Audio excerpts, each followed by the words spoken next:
محمد ای بی خدا بیا اینجا.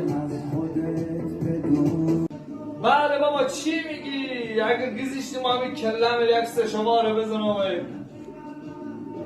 محمد. بابا وقتی بیا وارد مسجد بی خدا بیا وارد نماز بخن، همون جمرونت بخور. وقتی هم عمدی کشات عوض کنی بابا جان که اون پول نداره بره تو کش بکنم. چشم بابا نماز چند رکعت میخواد بخنم با چند رکعت نمازشو بابا بخن بابا جان، هم 15-16 رکعت بخن قبوله.